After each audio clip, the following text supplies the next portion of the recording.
Baik, kita mulai. Assalamualaikum warahmatullahi wabarakatuh. Waalaikumsalam warahmatullahi wabarakatuh. Waalaikumsalam warahmatullahi wabarakatuh. Baik, hari ini kita akan masuk ke materi pertama dari Clean Code, karena untuk desain pattern nanti habis UTS. Yang teman-teman sebetulnya sudah baca sendiri di LMS. Saya sudah memberikan slide, bahkan kalau ada teman-teman yang ngecek ke YouTube saya, itu biasanya ada video yang tahun lalunya. Tinggal ditonton ulang saja, sebetulnya sudah aman. Nah, cuman sebelum kita masuk ke materi berikutnya, saya tanya dulu tentang challenge kemarin gimana? Seru, Pak. Seru ya? Seru, Pak. Ada yang perlu dibahas?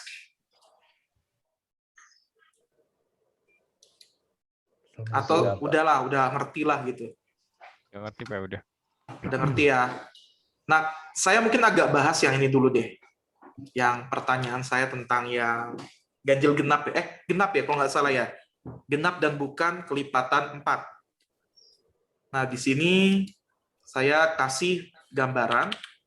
Misalkan def, kemudian genap bukan 4. 4 itu maksudnya ya bukan kelipatan 4. Kemudian di sini adalah batas atasnya. Whatever lah ya, saya nggak terlalu hafal konsep templating yang ada di soalnya. Kemudian di situ saya memanggilnya dengan print ya. Nah, di sini sebetulnya yang harus kalian perhatikan gitu. Ini sebetulnya bukan salah soal, tidak gitu. Misal saya bilang begini, ini harusnya muncul 2, 6, 10 ya. Harusnya munculnya di sini 2, 6, 10. 4 dan 8 tidak muncul karena 4 dan 8 adalah kelipatan 4. Kalau misalnya saya jalankan di sini, misalkan. Nih, saya kasih hashtag 2, 6, 10. Yang munculnya seperti itu. Nah, di sini saya sebetulnya berharap dia mereturn sesuatu. Karena ini istilahnya kalau kita bicara prosedur dengan function, ya ini function, bukan prosedur gitu ya. Tapi kita lihat di sini, kita maunya di 2610, malah lebih cocoknya dia adalah prosedur. Misal saya bikin di sini for i in range dari 1. Kenapa dari 1? Karena 0 itu bukan bilangan ganjil atau bukan bilangan genap. Sampai batas atas plus 1. Plusnya di mana? Oke, plus. Tanda plus bukan sih? Oke, plus 1 seperti ini. Nah, titik 2, saya bikin di sini if i mod 2, sebentar ini keyboardnya agak berubah. Persen 2 sama dengan 0, maka saya periksa lagi 2 kali, if i-nya habis dibagi 4, berarti nggak boleh habis dibagi 4 ya. Bukan sama dengan 0, artinya tidak habis dibagi 4, baru dia dicetak. Sebetulnya sederhana, tinggal di print aja ya. Tinggal di print, kemudian printnya print i, seperti ini. Nah, cuma permasalahannya, ini kan kita manggilnya bukan manggil prosedur, tapi manggilnya manggil function. Berarti dia diharapkan return sesuatu. Nah, ini bisa diakali dengan return begini saja, atau, mana kutip, atau bisa return null. Nah, cuman ini nanti akan berhubungan sama materi kita di minggu depan, yaitu clean function. Di mana secara clean function ini sebetulnya menyalahi aturan. Harusnya kan tinggal kita hapus aja ini printnya. Tapi kan kalian nggak bisa lakukan ini karena soalnya saya sudah templating seperti itu. Returnnya dihapus. Nah, ini yang clean-nya seperti ini. Tinggal kita build, saya agak lupa konsep. Kalau di sini build-nya pakai Python, oke, tools-nya saya build saja langsung.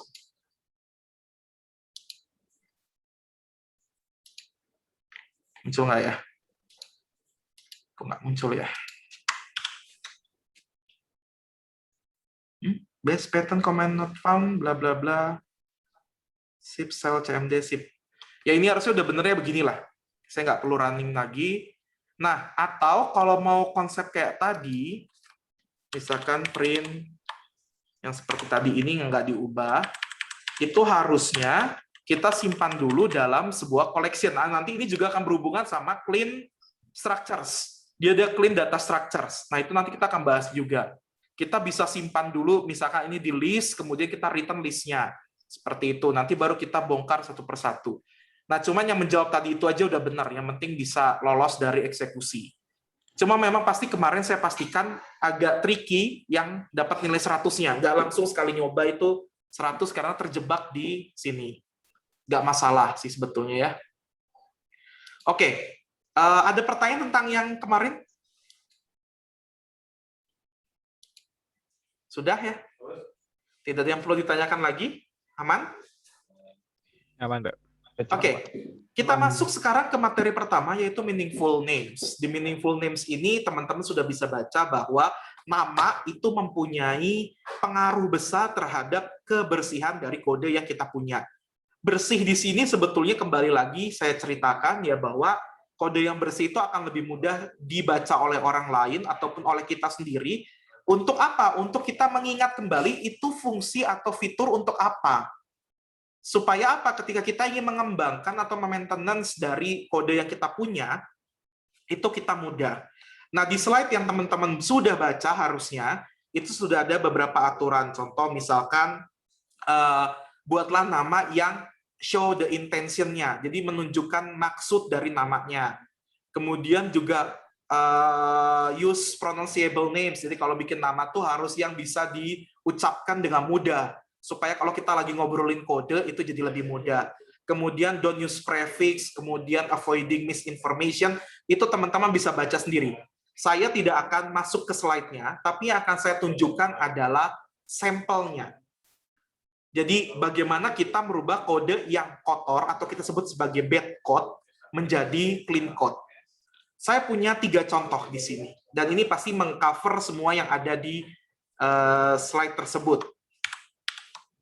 Saya tutup dulu aja, gimana ya caranya.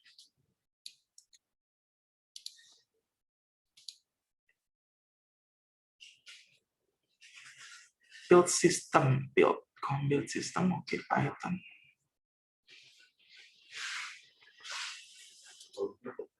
Oke, saya nggak tahu cara menutup ini, biarin saja. Nah, contoh, saya punya sebuah sintaks sederhana. Ada sintaks seperti ini, ada dua function. Ada ubah XY dan ada ubah YX. Ini maksudnya ubah dari X ke Y, dan ada dari ubah Y ke X. Saya minta teman-teman coba renungi dulu, 1 menit, jangan menjawab apa-apa dulu. Kira-kira ini fitur untuk apa ya? Atau fungsi untuk apa? Yang atas untuk apa, yang bawah untuk apa? Silakan. 1 menit ya.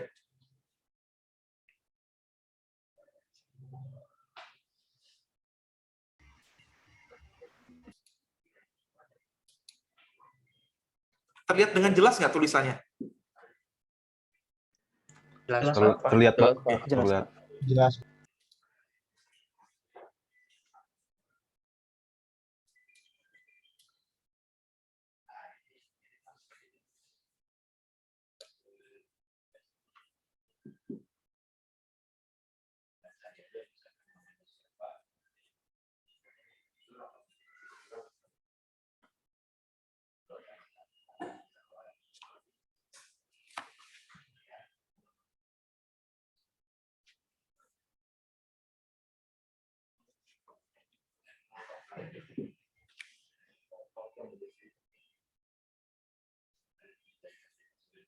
Boleh sembari googling juga ya. Silakan aja.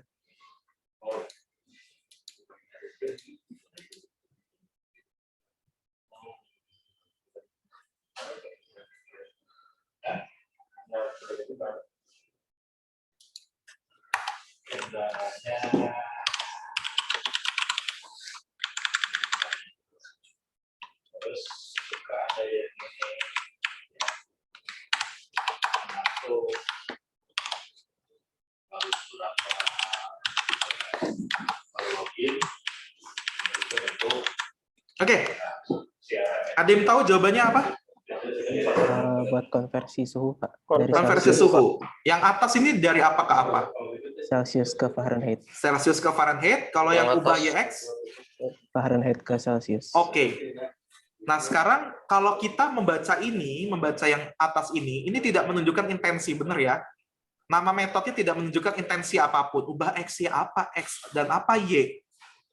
Kenapa kita nggak ubah aja langsung misalnya ubah Celsius Fahrenheit? Itu kan walaupun panjang tapi lebih menggambarkan. Atau ubah C to F, itu juga lebih menggambarkan dibandingkan kita X, Y seperti ini.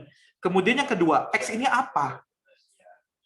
Kita akan nebak-nebakan, bahkan mungkin teman-teman biar tahu ini maksudnya apa, teman-teman cari rumusnya ya.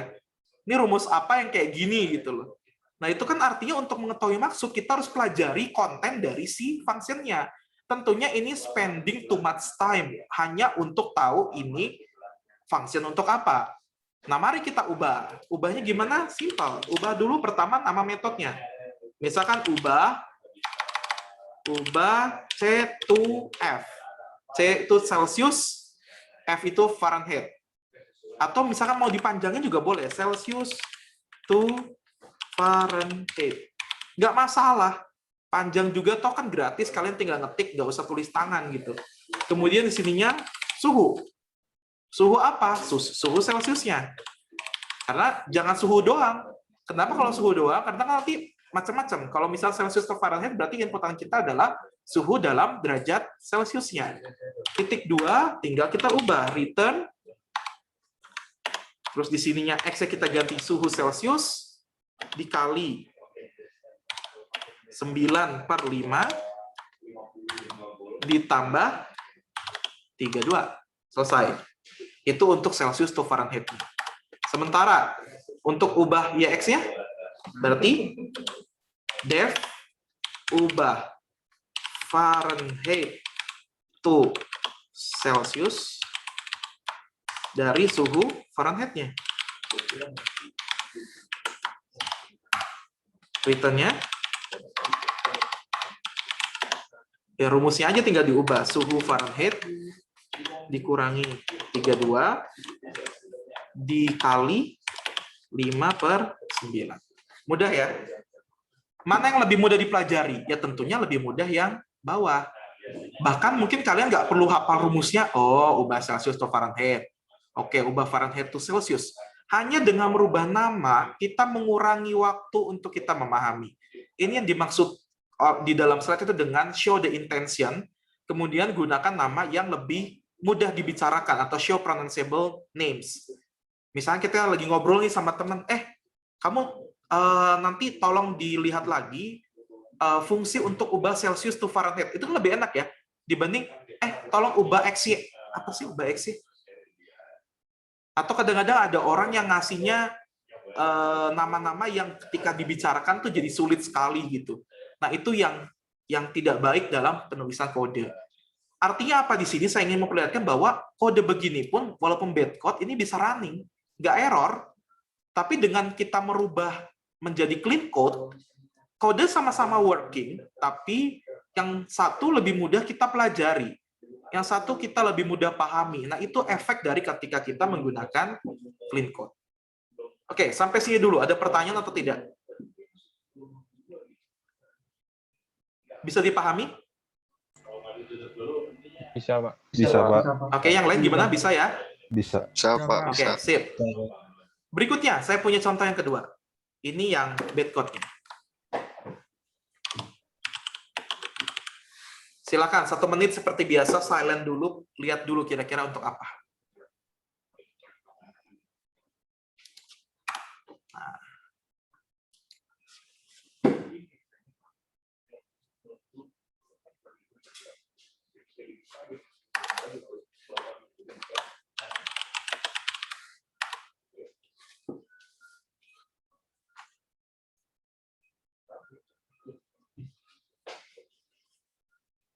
Bagian dari ini juga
Oke, apa kira-kira outputnya?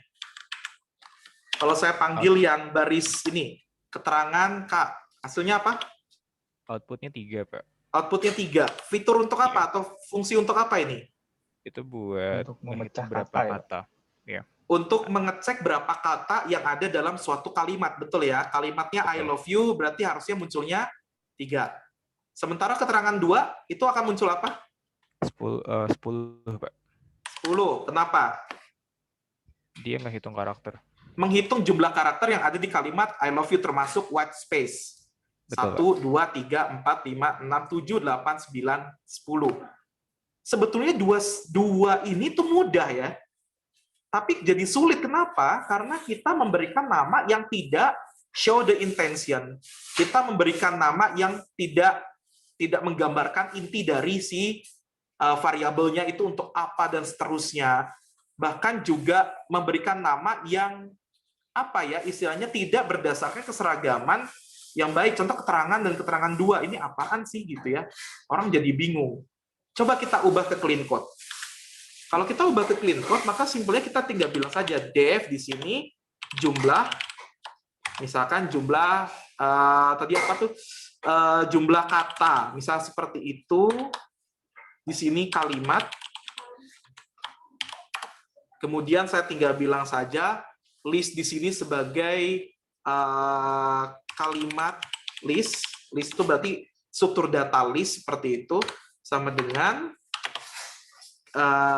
kalimat di split. Kalimat di split ini fungsi untuk kita membuat kata-kata ataupun juga string yang ada di dalam suatu kumpulan string itu dipisahkan berdasarkan white space seperti itu. Nah, nanti disimpannya dalam bentuk linked list atau list. Ini langsung otomatis seperti ini. Kemudian kita tinggal di sini tulis panjang kalimat sama dengan length. Length itu fungsi untuk mengetahui panjang dari suatu struktur data. Tentunya struktur datanya kita pakai list di sini. Tapi kita udah ubah jadi kalimat list. Nah, seperti ini. Kalau sudah, tinggal kita print panjang kalimat. Atau kalau saya pribadi, karena ini kan menyatakan jumlah ya. Berapa jumlah kata? Kalau saya nggak suka begini, saya tinggal pendekin aja. Tapi ini berhubungannya sama clean method atau clean function. Tapi minggu depan ya. Nggak apa-apa, kita bahas aja sekarang. Return. Di sini misalkan length dari si kalimat list.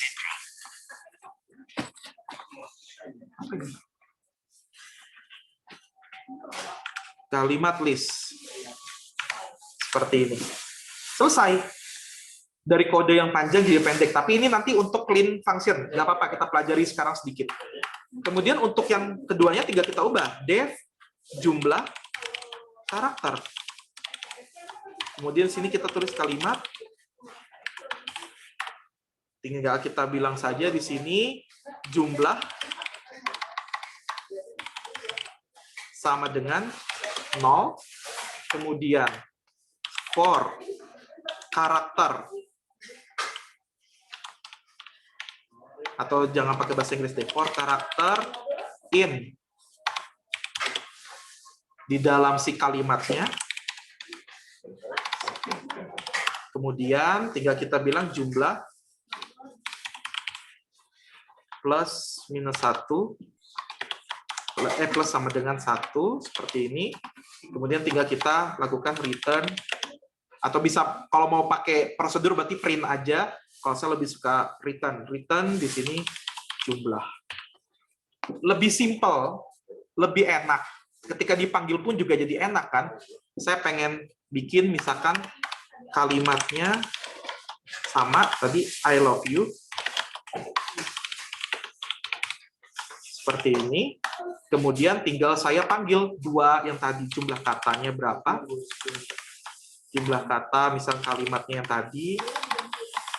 Ini auto completion-nya nggak terlalu enak. Jumlah karakter dengan bentuk kalimat yang tadi. Nah, lebih enak mana? Yang sebelum di clean atau yang sudah di clean? Yang sudah di clean, Pak. Yang clean, Pak. Dua ini sama ya. Ini pasti dua-duanya jalan. Saya pastikan dua-duanya jalan. Tapi kenapa yang bawah lebih enak? Lebih jelas maksudnya. Lebih jelas maksudnya. Kemudian? Lebih enak dimengerti. Lebih mudah dibaca, Pak. Berapa detik yang kalian butuhkan untuk paham, oh ini tentang apa fungsinya? Sedetik juga cukup ya? 2 detik lah, 2 detik. Kalau kita agak lambat, 2 detik. Oh, jumlah kata dalam suatu kalimat. Enak ya? Jumlah kata dari suatu kalimat. Oh iya, udah ngerti. Oh, ini jumlah karakter dari suatu kalimat. Bandingkan dengan yang atas. Butuh berapa detik? Itu yang menjadikan clean code, terutama bab ini, yaitu bab meaningful names, itu jadi penting. Oke, kita istirahat sejenak karena lagi azan. Nanti saya akan lanjutkan sehabis azan ya. Saya pause dulu recordingnya. Oke. Baik, ada pertanyaan dulu sebelum kita lanjutkan ke contoh terakhir yang akan saya tunjukkan. Belum Pak, sejauh ini masih cukup jelas. Masih Pak. aman ya? Pak. Oke, terakhir nih, saya tunjukkan sebuah contoh. Kalau kalian baca dengan baik di dalam slide yang saya berikan, atau bahkan di bukunya, di sana disebutkan bahwa jika ada suatu konstruktor di dalam suatu kelas, itu di overloading, itu sebaiknya kita buatkan factory method. Factory method sendiri sebetulnya di some pattern ya. Cuma nggak apa-apa saya bahas sedikit supaya kalian nanti dapat gambaran seperti apa. Nah, kenapa sih kita harus buatkan itu? Mungkin kalau kalian memahami kan agak sulit. Nah, saya kasih contohnya. Sekarang kita pindah dulu karena kita pakai Java, jadi saya langsung enaknya pakai ini, IntelliJ IDEA. Jadi saya show dulu ya. Show desktop aja deh, biar nggak usah bolak-balik. Oke. Di sini saya bikin new project. Misal saya next di sini. Kemudian saya simpan saja di yang tadi documents. Oke, di sini saya kasih di sininya namanya apa ya? Konstruktor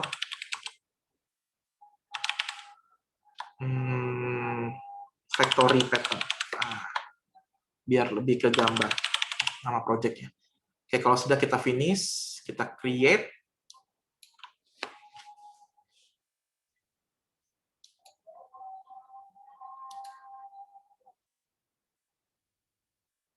Oke, ini terlihat semua ya, IntelliJ IDEA saya?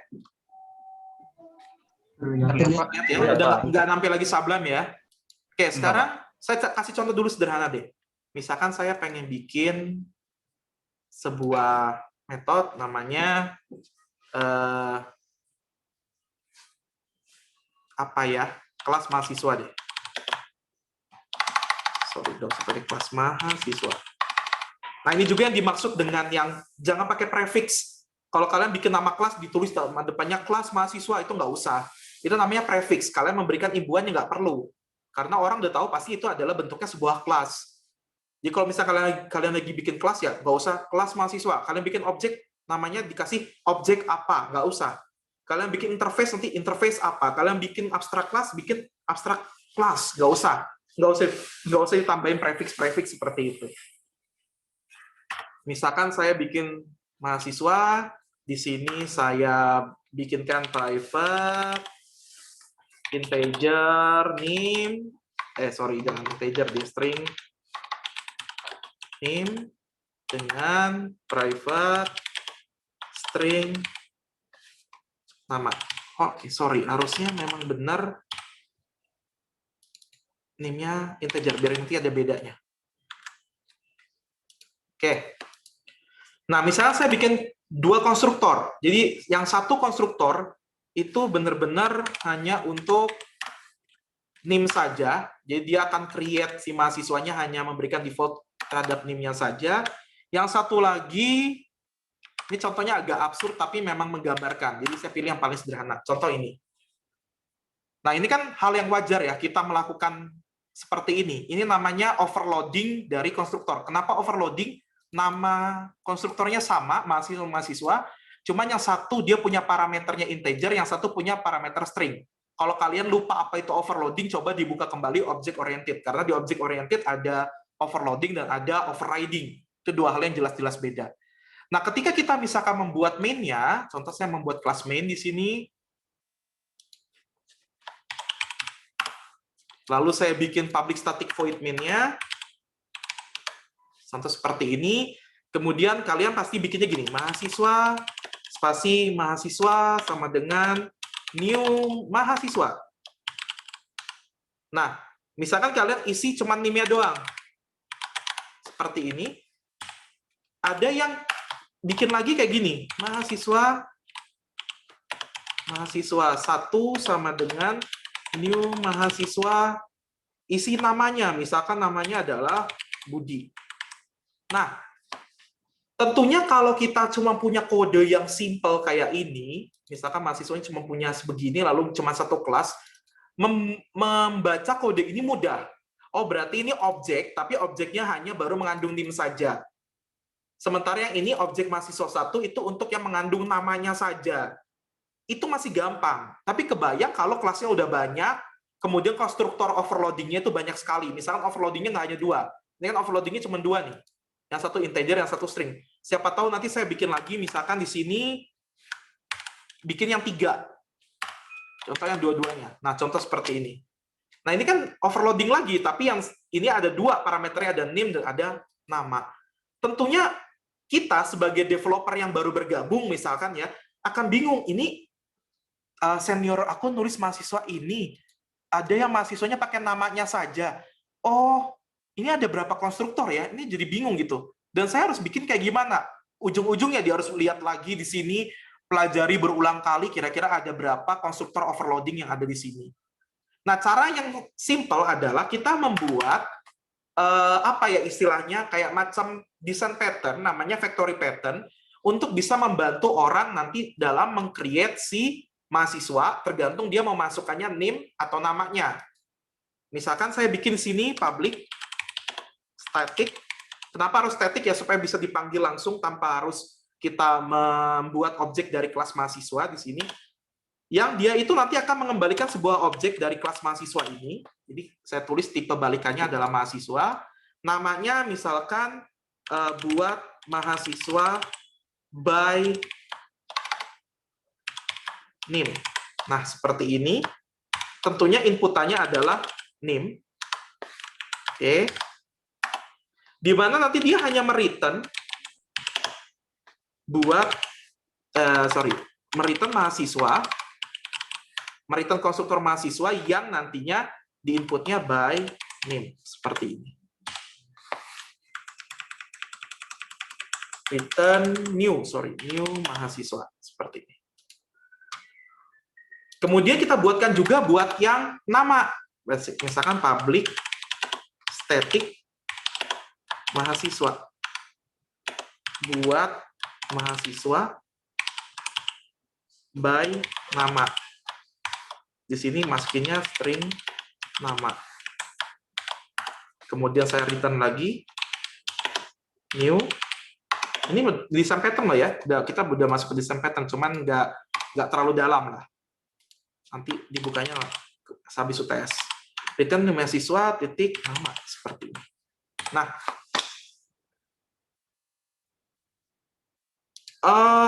Dengan penamaan seperti ini, kita akan lebih mudah mempelajari kodenya. Contoh kayak gini kan kita bingung ya, ini mahasiswa, ini juga mahasiswa, tapi yang satu inputnya NIM, yang satu inputnya nama. Ini akan pusing. Nah, kalau kita sudah punya factory pattern yang private, yang static tadi, kita bisa bikin objeknya kayak gini, mahasiswa, kemudian mahasiswa, seperti ini, atau MAS, terserah saja lah. Saya pengen cepat saja di sini. Saya tinggal panggil kelas mahasiswa, saya panggil metodenya tadi buat mahasiswa by name. By nama misalkan di sini. Saya isi di sini namanya Budi. Titik koma. Yang kedua, kalau misal saya mau pakai apa ya? NIM-nya saja, misalnya MHS sama dengan mahasiswa titik buat mahasiswa by NIM seperti ini, saya isi NIM-nya seperti ini. Nah, ini kan jauh lebih jelas. Oh, objek MHS ini itu akan berisi objek mahasiswa, tapi yang diisinya NIM-nya saja. Sementara kalau ini, objek yang isinya cuma namanya saja, tapi objek dari seorang mahasiswa. Ini berhubungan sama yang kalau kalian baca di slide itu, pick one per konsep. Jadi, pilih satu nama untuk satu konsep. Kalau kalian tadi tidak membuatkan si factory pattern ini, factory method pattern-nya ini, jelas kita akan panggilnya pakai yang ini, konstruktor yang mahasiswa-mahasiswa seperti ini. Yang jelas itu adalah, ini saya lihat lagi, ini yang clean code-nya. Biar saya tanda ini clean code-nya.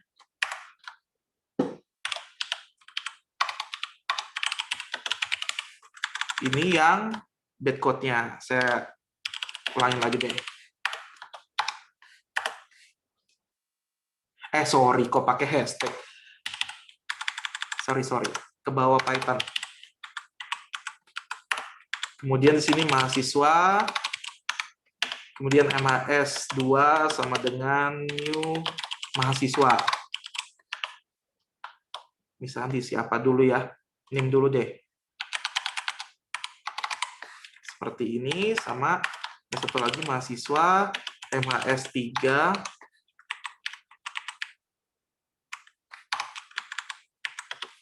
Sama dengan new mahasiswa, saya isinya nama Budi seperti ini.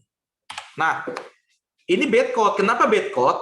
Ada dua konsep mahasiswa, tapi dua konsep ini ternyata berbeda. Yang satu mahasiswanya Budi, yang satu mahasiswanya pakai NIM. Ini jelas tidak memenuhi standar clean code yang meaningful names untuk yang pick one per konsep. Jadi pilih satu untuk setiap konsep. Namanya sama mahasiswa-mahasiswa, tapi isinya parameternya beda. Jauh lebih mudah mana? Jauh lebih mudah yang atas. Jadi ini konsep untuk NIM dan ini konsep untuk nama. Dari nama pun juga explicitly kita bisa tahu bahwa oh, ini tuh konstruktor, tapi konstruktornya untuk yang NIM, ini konstruktor untuk yang nama. Jauh lebih enak ya. Karena ada 3 ya, tinggal bikin satu lagi. Misalkan buat mahasiswa komplit. Komplit itu berarti ada namanya dan ada NIM-nya. Ya udah, tinggal dibikin lagi lalu kita panggil seperti itu. Itu akan jauh lebih jelas dibandingkan ketika kita memanggil dengan konsep bad code seperti ini. Dengan gaya yang lama ya, pakai new mahasiswa dan segala macam. Di mana orang pasti akan bingung, loh, kok ini ada mahasiswa yang diisinya NIM, ada mahasiswa yang diisinya nama. Ini yang benar yang mana ya? Nah, itu kan pasti akan butuh lagi learning rate. Tapi kalau dengan seperti ini, kita dengan mudah membuat satu konsep untuk satu kalimat untuk satu konsep, dia lebih enak. Oh, contoh mahasiswa ini memang konstruktornya untuk yang diisi nama saja, sementara untuk MHS ini diisi yang NIM-nya saja. Itu yang dimaksud dengan kalau konstruktor di overloading, silakan buatkan factory pattern. Nah, ini factory pattern. Dua ini factory pattern. Yang saya tandai. Saya tandai deh. Nah. Oke, selesai. Ada pertanyaan dulu sampai sini? Yang ini bisa dipahami? Bisa, Pak. Bisa, Pak. Yang bisanya sedikit nih, makin sedikit yang bisanya. Yang lain gimana? Ini hanya konstruktor ya, saya nggak bahas yang aneh-aneh loh. Ini konstruktor, cara bikinnya kalau kalian lupa lagi ya silakan lihat. Ini saya pakai Java, sengaja tidak pakai Python biar kalian kebayang. Walaupun sebetulnya bisa aja kita bikin konstruktornya pakai Python seperti itu. Bisa dipahami? Nah, Bisa, Pak, bisa. Bisa, Pak. Bisa. oke, sip. Kebayang ya? Jadi kalau misalnya nanti ada konstruktor di overloading seperti ini, buatkan factory pattern-nya. Itu kalau untuk belajar clean code. Jadi cara manggilnya kita pakai yang ini dibandingkan pakai yang bawah. Oke, sekarang kita masuk ke pertanyaan. Pak Alif, nanti kalau ada tambahan boleh langsung nambahin ya, Pak? Bisi saya kebanyakan ngomong soal ini. Oke, kita jawab dulu pertanyaan yang masuk ke LMS. Assalamualaikum Pak, izin bertanya. Dalam penama variabel, apakah sebaiknya mengikuti standarisasi penamaan, yaitu kata pertama huruf awalnya pakai huruf kecil dan kata selanjutnya huruf pertama pakai huruf besar, misalnya jumlah mahasiswa, atau boleh penamaannya itu menggunakan contoh kedua, pakai underscore. Sebetulnya kita kembali lagi ke style programming atau code convention dari masing-masing bahasa pemrograman. Contoh kalau di Java, kita pakai yang ini. Yang pakai camel case namanya. Jadi huruf kata pertama, huruf pertamanya kecil, sementara kata berikutnya pakai huruf besar di huruf pertamanya. Kalau kita bikin apa ya istilahnya konstanta, di Java hurufnya huruf besar semua. Contoh kayak gini, work days per week. Nah itu pakai underscore memang di Java, nah ini juga pakai begini. Sementara kalau tadi saya ngoding di Python, Python dia pakai underscore. Itu tergantung dari styling programming yang ada di masing-masing programming language. Atau, itu kan standar umum ya, atau sebuah perusahaan bisa juga punya gaya pemrograman sendiri lagi. Nah itu tinggal kamu ikuti mau seperti apa. Jadi nggak ada yang benar dan nggak ada yang salah. Mau diikuti ya bagus, mau nggak diikuti ya kamu nanti jadinya tidak seragam aja ngodingnya. Apa pengaruhnya, apa kontraknya dari sana ya jelas orang jadi akan belajar lagi atau punya learning rate lagi nanti untuk memahami kode yang kamu buat seperti itu. Oke, berikutnya ketika memberikan nama untuk variabel atau function dengan menggunakan konsep meaningful names, nama yang dihasilkan dapat menjadi cukup panjang. Seperti create table frame for displaying master data in admin page, bla bla bla. Apakah menggunakan nama yang panjang seperti contoh di atas tidak apa-apa? Terlalu panjang ya. Terlalu panjang, tapi mungkin bisa dibikin lebih pendek. Tapi kalau misalkan memang tidak bisa dibikin pendek, nggak masalah. Jadi orang bisa lebih leluasa untuk menggunakannya.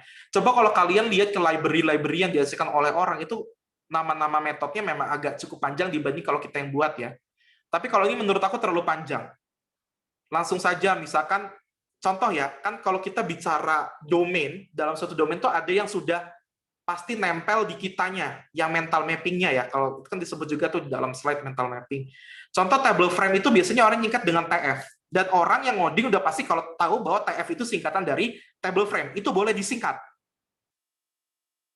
Hati-hati ya, boleh disingkat sekali lagi. Kalau misalkan memang sudah menjadi kesepakatan bersama bahwa TF itu selalu table frame. Secara kodenya seperti itu. Itu boleh disingkat TF seperti itu. Ya, jadi begitu. Dan ini kalau secara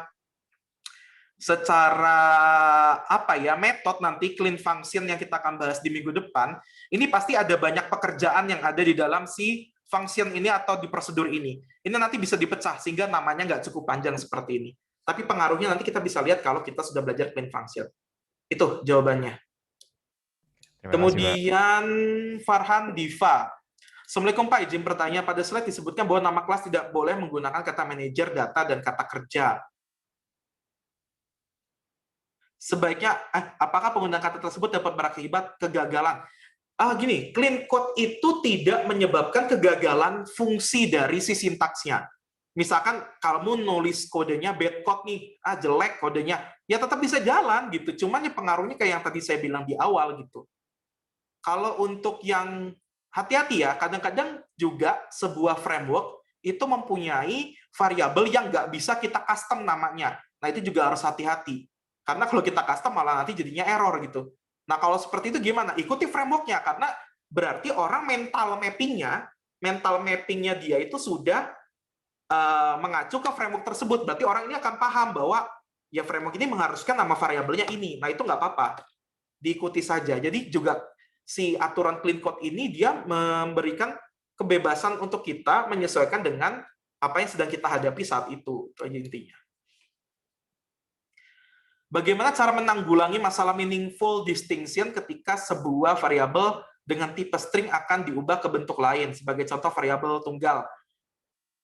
Distinction di sini tuh lebih ke arah kenapa namanya harus A1 dengan A2 gitu ya. Kalau kamu baca di bukunya, itu akan lebih dijelasin lah. Kan saya udah kasih bukunya juga ya. Nah, itu kenapa nggak aja misalkan kata satu dengan kata yang kedua. Nah, itu akan jadi lebih enak dibanding kita bilang A1 dengan A2.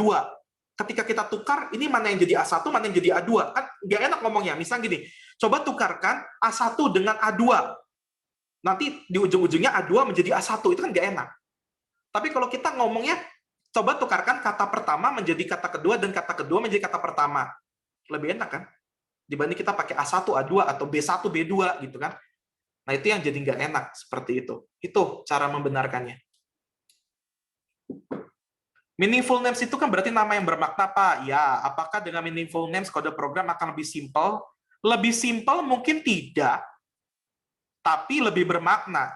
Dan lebih bermakna itu jauh lebih penting kalau kalian mempelajari kode program baik yang kalian buat, ataupun juga yang orang lain buat. Percaya sama saya, ngoding, ketika kalian ngoding nih minggu ini, kalian tinggalin seminggu atau 2 minggu liburan gitu ya, pas masuk lagi gitu ya, atau pas ngeliat lagi kode program yang kalian buat, kalau memang kode program kalian yang buat itu kompleks ya, kalau cuma satu kelas mah oke lah.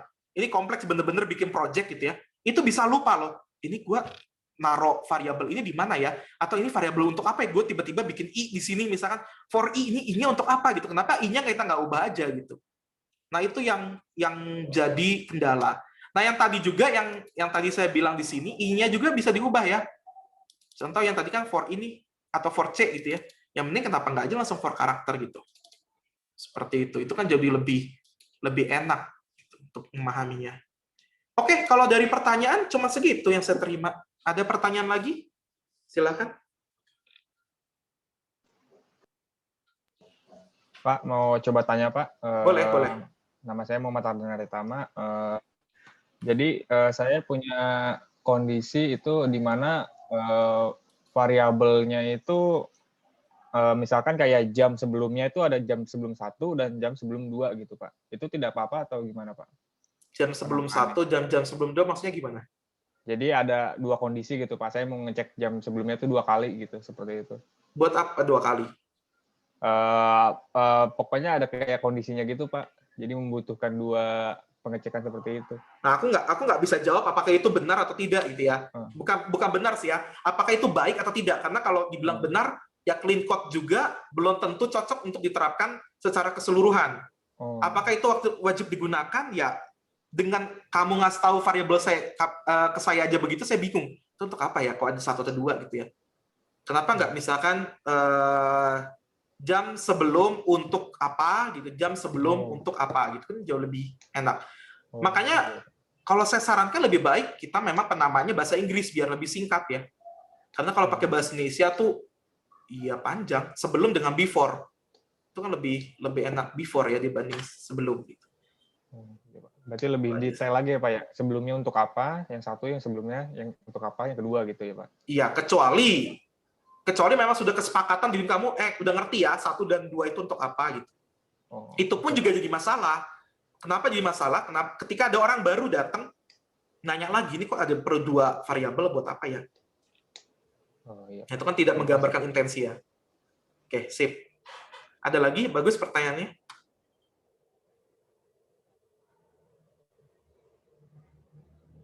Dengan saya memberikan contoh seperti tadi lebih tergambar? Tergambar, Pak. Gambar, Pak. Sekarang tahu pengaruhnya ya, efeknya tahu ya. Iya, Pak. Iya, Pak. Jadi kode bersih itu bukan sesuatu hal yang wajib, tapi kalau nggak dipenuhi ya kalian akan melihat kode kalian jauh lebih sulit dibandingkan kalau kalian pakai konsep clean code. Ini baru satu konsep, dan yang saya bahas dan bersama Pak Alif ini selama 1 semester itu nggak semua satu buku dibahas. Jadi saya sarankan kalian baca bukunya memang lebih dalam. Karena kita harus berbagi dengan desain pattern yang sebetulnya juga harusnya desain pattern 1 semester sendiri ya. Jadi clean code 1 semester, desain pattern 1 semester. Cuman kita kasih di 1 mata kuliah hanya untuk pengenalan saja. Kalau kalian memang lebih berminat, nanti kalian bisa masuk ke S2 ngambil jurusan software engineering atau rekayasa perangkat lunak. Ayo, saya encourage kalian untuk juga bisa ngambil ke S2. Nggak masalah, jangan berhenti di S1. Oke, ada pertanyaan? Oke, kalau nggak ada pertanyaan, seperti biasa, saya sudah berikan challenge di Chrome-nya. Jadi, sudah ada challenge untuk minggu kedua, baru bisa dikerjakan jam 1 kalau nggak salah. Ya, jam 1. Selama 1 minggu seperti biasa sama kayak kemarin, biasa buat nilainya di 100, tapi tentunya si isi dari knowledge check-nya ini tentang si meaningful names. Itu aja sih kalau dari saya. Mangga dari Pak Alif, ada tambahan, Pak?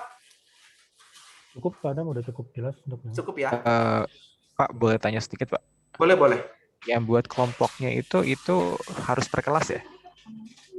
CCDP 1 dan CCDP 2, iya harus di per kelas. Iya, jadi nggak boleh Tidak boleh campur di kelas gitu. kelas, iya. Kadang kan saya udah kasih ketentuan CCDP 1 itu harus apa nama kelompoknya, dan CCDP 2 itu harus apa nama kelompoknya. Biar mudah lah saya dan Pak Alif nanti ngerekap nilainya. Kalau gabung-gabung antar kelas tuh kita harus pindah-pindah sheet gitu ya, agak males.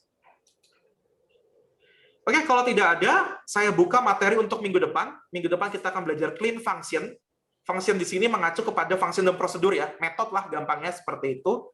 Masih saya yang membawa ke materinya. Nanti minggu depannya lagi akan ada materi tentang clean comments. Clean comments nanti yang akan membawakan adalah Pak Alif. Itu aja sih dari saya dan Pak Alif. Terima kasih sudah mau hadir. Saya dan Pak Alif tutup ya. Pak Alif ya, sudah ya? Oke, terima kasih semuanya. Assalamualaikum warahmatullahi wabarakatuh. Sehat selalu. Waalaikumsalam. Waalaikumsalam warahmatullahi wabarakatuh.